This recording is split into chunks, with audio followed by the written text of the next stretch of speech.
Hey everybody, my name is Tyler Lay, and this video is all about how to be effective. Be effective. Be effective. And I want to say a big thanks to Min Hadao.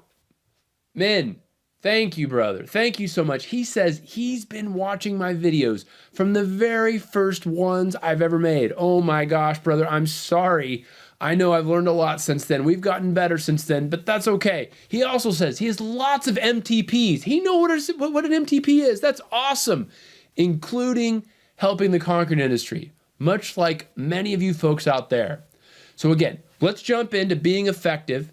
And thank you so much. Please like, subscribe, leave me a comment. Bye. This video is called About Effectiveness, or how to get more things done with less effort, or working smarter, not harder. When people are given more things to do, a common thing to say is, I'm just going to work harder. I'm just going to work harder. I'm just going to push through. I'm just going to make it happen. And while this is great, it is awesome attribute to be a hard worker. This is only going to get you so far in life. Okay? And to truly excel, you have to learn to become more effective. Okay? Effectiveness, a simple way to express this, and this may not be exactly right. This is kind of my idea, but a simple way to express effectiveness is important products, not getting things done. Important products, important things done, divided by effort. If I can get important products done with lower amounts of effort, I'm improving my effectiveness. If I can get more important product done with the same amount of effort, I am improving my effectiveness. And this means that you have to save your resources for the right opportunity. And there are lots and lots of examples. For example, soccer, especially if you go to kids soccer. When you see the kids and the ball is there and they all get in a circle around the ball and they're all kicking, trying to kick the ball, right? That's not effective. But look at professional soccer. Look how they spread out, or football for most of the world. Look how they spread out, how they pass. I mean, those folks play like 45 minutes per half, and they don't take any rests, right? They spread out, they pass the ball, and when the moment is right, they go, and they kick, and they head, and they score. Whoa! I know. Crazy, right? Look at football, American football. Do you know the average football play lasts anywhere between 12 and about 15 seconds? Okay? 12 and about 15 seconds. That's how long the play lasts, right? But think about how long they take to get ready. The play clock is like 25 seconds or so, right? So they get up and they set and they're looking around and they're moving people and they're planning and they're thinking and they hike and they throw it and they only move for like 10 seconds. And actually a lot of them take breaks. And they don't even play offense and defense. They like trade teams, right? And basketball is the same way. I mean, you got to trade people in and out. They got to conserve their energy. And of course, one of my favorite, Indiana Jones. That dude is all about being effective. Indiana. You know this dude, right? I mean, he's amazing, right? He's an archaeologist. He's a doctor. He's a PhD like me. Yeah, but he's all about archaeology. This dude, he's got a fedora. He's got a sweet jacket. He's got a whip, right? He whips onto this and and flies over there. Like he flies over and then lands and he waits. He checks. And he says, whoa, are there any booby traps around? And he may jump over the booby trap here. And is there any other booby traps around? And he jumps over this one here. And then he surveys the area and looks and studies and sees what's going on. He jumps underneath the boulder. He grabs the gold. He trips the boulder and it comes after him. Oh, he runs. And then he flips over here and he's done. How effective. You the man, Indiana. Notice how none of these people run around like a crazy person. They wait until the time is right. And then they go for it. That's one step in being effective.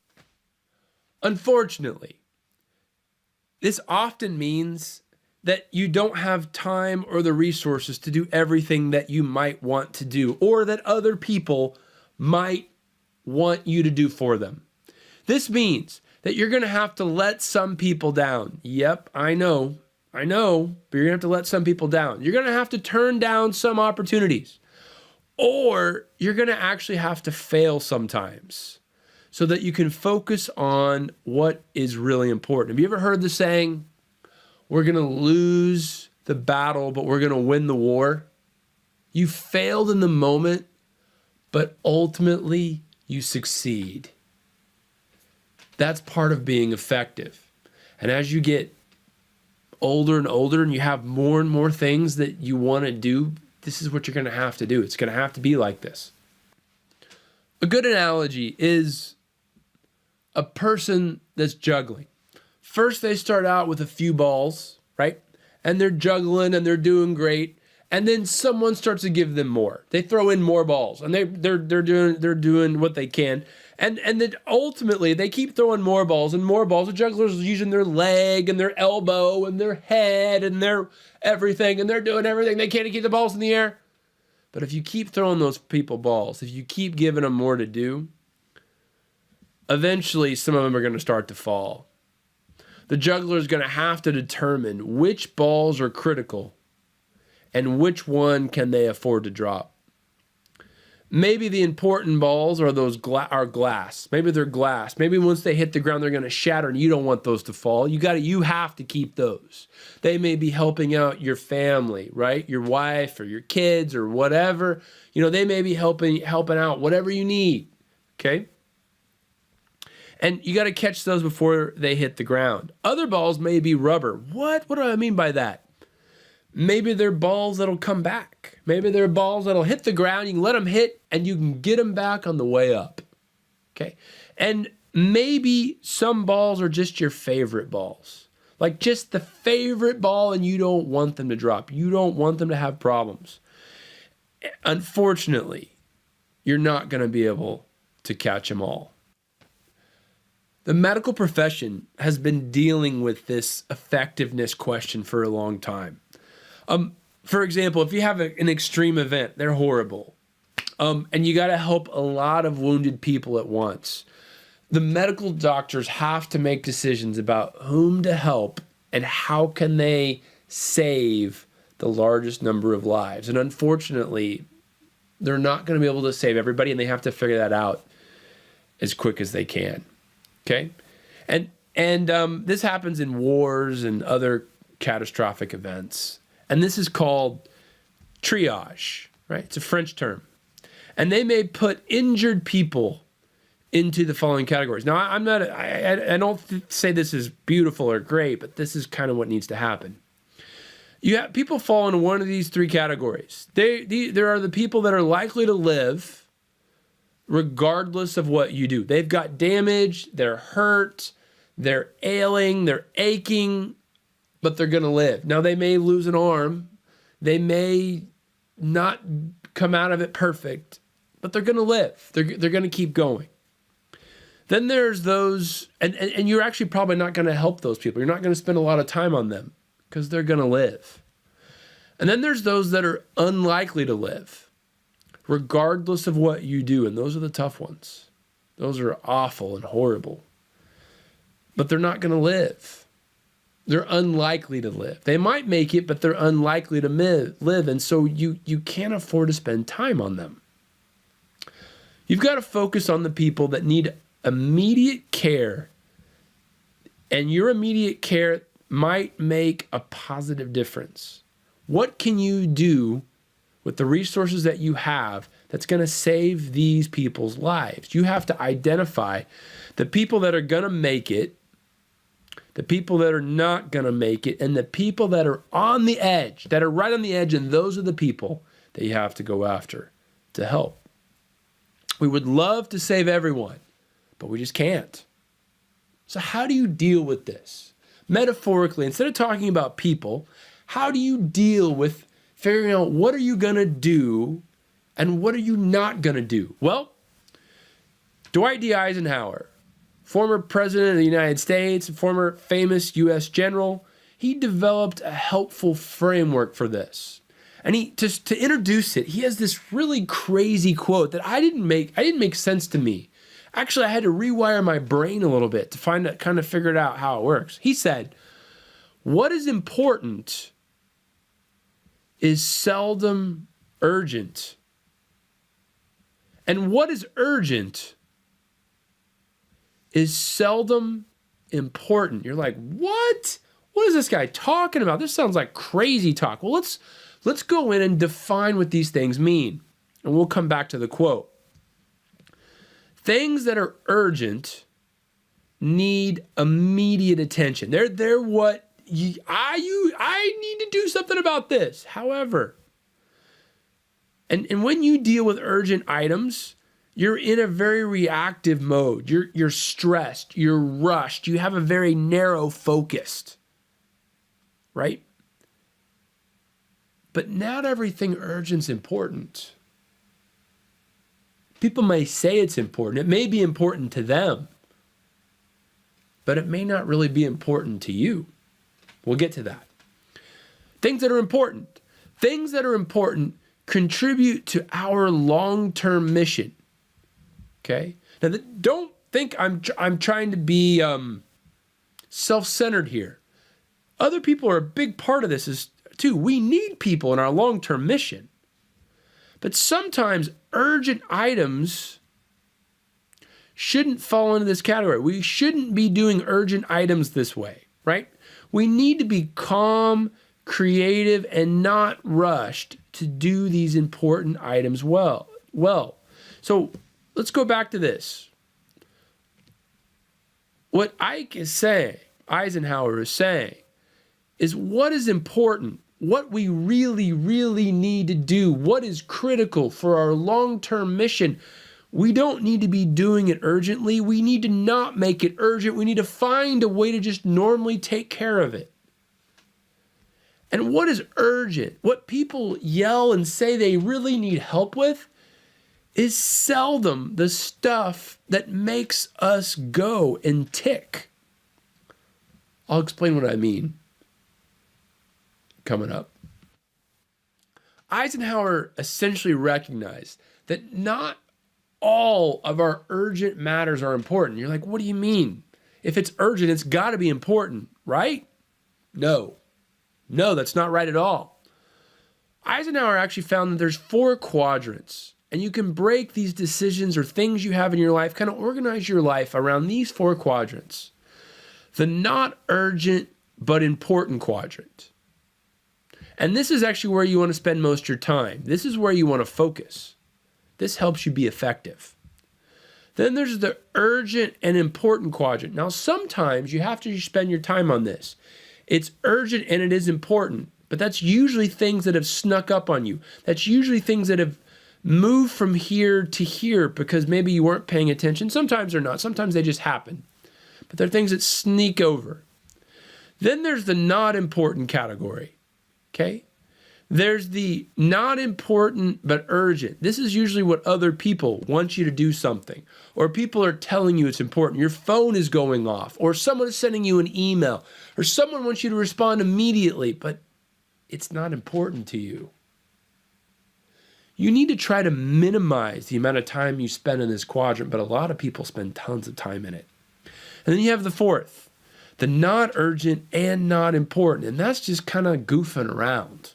That's what happens in that quadrant. Not that we shouldn't goof around sometimes, but that's what falls in that quadrant. Don't worry, I'm going to show you some examples coming up. Just to go over each one of these quadrants. Quadrant number 1, that's the not urgent but important. This is where you want to focus your efforts. This has the biggest impact on your success and your happiness, and you should try to rearrange your day to do this stuff. Quadrant number 2, that's up here. That's the urgent and important. You need to try and take care of these items before they get out of control. Okay? If you don't, then you have to drop everything to address it. You have to be stressed and focused, and it's not a good use of your time. Then there's quadrant number 3. And this is where people spend a lot of their time. They work on quadrant 3, but they shouldn't be. they should be ignoring quadrant 3. They should be leaving it alone, letting that fire go and don't care about it. Let it go. Because why? It's not important to your final mission and goal. This is where people spend way too much of their time, wasting their time. This is helping other people with their goals, but not necessarily yours. You have to ask yourself, if this is important to me, do I need this? And are you pleasing others at the expense of your happiness? That's what you got to watch out for. And problem number 4, this can be helpful. Quadrant number 4 can be helpful to recharge, but be very careful not to spend too much time in this quadrant. Okay? Because remember, it's not important. This is not the important quadrant. You need to try to stay out of this quadrant if you can. Let's see some examples of what I'm talking about. Let's start out in quadrant 1. That's the important one. That's the one we care about. The important but not urgent. Now, when we say not urgent, that means you don't have to do it right away. That doesn't mean don't do it. It's important. Still do it, but do it with calmness. Do it with focus. What are some things that I'm talking about? If you have important relationships in your life, remember, relationships are very important to your success. If they're like your significant other, if they're like your good friend, if they're like your family member, that is an important relationship, and that falls in quadrant number 1. That's important, but not necessarily something you got to do right this second. How about taking care of your health, like exercising, right? Eating right. That also falls up here. You need to do that. That's critical. If you're going to be effective, if you're going to make impact on your life and others, you got to take care of yourself. You got to have academic preparation and learn new skills. That's important. That falls in this quadrant as well. Financial planning, and like when you do your taxes, you got to do that, or you go to jail, or you won't have money. Your focus, your leisure reading, okay, as long as it's focused reading that's going to help better yourself to do something, that falls into this quadrant. That's what you need to do. That's helpful. Then if you have a hobby that's focused, that also falls into this. That's important. You can't spend your life doing all academic preparation. You can't study forever. You can't just exercise all the time. You gotta like chill out a little bit.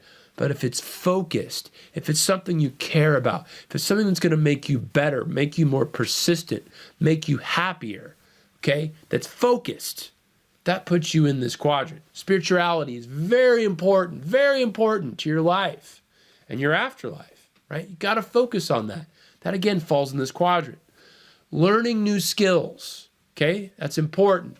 Planning about your future and preventive maintenance. That could be on your car, your computer, whatever. That would fall into this category of not so urgent, but important, okay? We'll come back to this quadrant. We'll come back to this, but this is an important quadrant. Let's go on to quadrant number 2. This is important and urgent. I'll tell you what, if you have health issues, if you have to go to the hospital, that's important and urgent, and you got to take care of it. But you know what? You're probably there. Maybe not always, but you're probably there because you didn't take care of your health, because you didn't spend enough time in quadrant number 1 taking care of your health. You can end up with a health issue. If you're having to study at the last minute, if you're having to cram for a test, it's because you didn't spend enough time in quadrant 1. You're spending your time in quadrant 2, stressed and worried and freaked out. But if you would have spent more time in quadrant 1, you'd be in better shape. If you have late payments or your taxes being due at the deadline, that's because you didn't take care of your financial planning. If your boss gives you a request, they want you to do something, that falls into this. Got to take care of your boss, right? Got to make sure that they're good. But I'll tell you, if you'll plan, if you'll get ahead of things, if you spend your time in quadrant number 1 and you're ahead, your boss won't have to come down to you and say that you have to do something. If you have a broken vehicle, if you have a computer that crashes, or if you have a deadline on an important goal, a goal you really care about, you're not done beforehand, that's going to put you in quadrant number 2. That's going to make you stressed and uptight. You don't want to be there if you don't have to. Let's talk about quadrant number 3. Quadrant number 3 is the urgent but not important. For example, if you have a non-important relationship, if you have a relationship that is just an acquaintance, but they want you to do something, they think it's really critical. No. Be careful. It's a non-important relationship, and you got to be careful what to judge, because some relationships you don't even realize may become important ones. So be careful. But if you have a non-important relationship and somebody wants you to do something for them, I don't know if that falls into that category. I think that falls into category number 3. If you're helping someone else with their hobby, helping someone else get ahead with their goals, that puts you into number 3. If you're going to be cleaning, right? If you're that could fall into that category. Okay? If you have an unfocused meeting, or most phone calls, not all phone calls, some can be focused and be taken care of, but an unfocused meeting and a lot of phone calls this way. Okay? If you have half-priced sale, they have a half-price sale, they want you to buy something right now. If it's half price, it's probably not good stuff. Okay, so surveys people want you to take usually falls into this category. A lot of emails, about 80% of emails that people ask, they fall into category number 3, and you need to minimize the amount of time you spend on them. Interruptions. People come up to you and start asking you questions and want you to help them with something. That's usually quadrant 3, and you want to avoid it.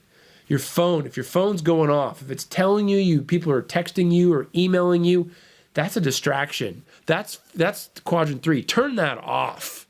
That's ruining your life. Let's talk about quadrant 4.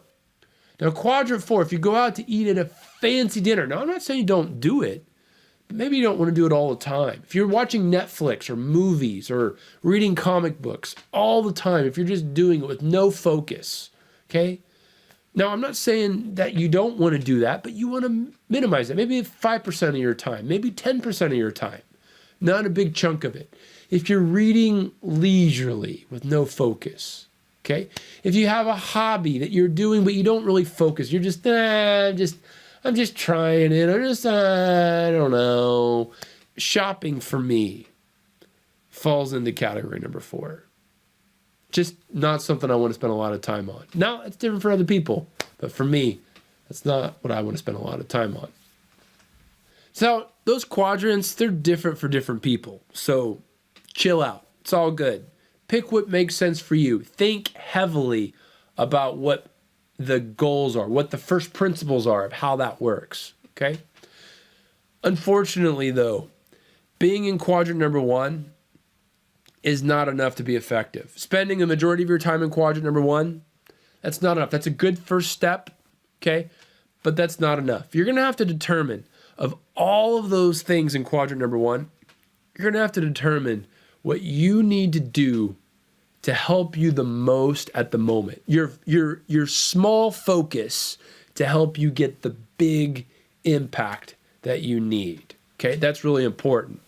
And this is another version of the 80-20 analysis. You probably heard me talk about this before, that 80% of the payoffs in your life are from about 20% of the work. This is Pareto's law, okay? And it's not necessarily always 80-20. This just means a small number of things that you focus on have huge payoffs, and you have to find those. You have to find your MTP, your massively transformative purpose, your it that's going to get you ahead in the moment. So to stay out of quadrant number 3, you're going to need to learn to say no, or to say, hell yeah. Like, yeah, I want to do that. That's what I want to do. So if you start hearing people asking you stuff and your first inclination is, man, I'm not sure if I really want to do that, then it's a no. It's a no. And you want things to be, yeah, that's what I want. I want to try that. That sounds amazing. That ties in exactly with what I'm doing. That is a hell yes. And this isn't easy because you feel like you're letting people down. Okay? But remember, you're saying no to the task and not no to the person. And you need to let them know that. I'm sorry I'm not able to do this. I like you. I'd like to be able to help you in the future. Please let me know if I could help you with this. Redirect them. Tell them something else that they can do. Remember that helping people you care about, or also ones you want to build relationships with, does not fall into category number 3. Okay? Falls into category number 1, an important one. You need people. And if this is an important person that's asking you for help, you need to try to help them. If there's a person that's for the future that you may need, or you should even think that you could see yourself in their situation, you should probably try to help them if you can. You also need to manage your time to try to get big blocks of them so you can spend them in quadrant number 1 on your laser focus to unlock the chain reaction of great things to happen for you. Okay, you got to seclude yourself. And you got to, at the time, you can't check your email or your phone. Put your phone in airplane mode. Okay, and you got to guard this time. You got to protect this time during your day. Hey, no, I'm sorry, that time's blocked off. I got to use it to work on stuff, right? And don't let people take it away from you. This is going to help you get in the flow. You know what the flow is, right? Where you're just rolling, where you can do like 3 hours worth of work in 1 hour. That's what you want to tap into. That is awesome. Remember what I talked about earlier. Effectiveness is important products, not any product, the important game breaker, change your life product divided by the effort needed to get there. Thank you so much. Take care, everybody. Bye.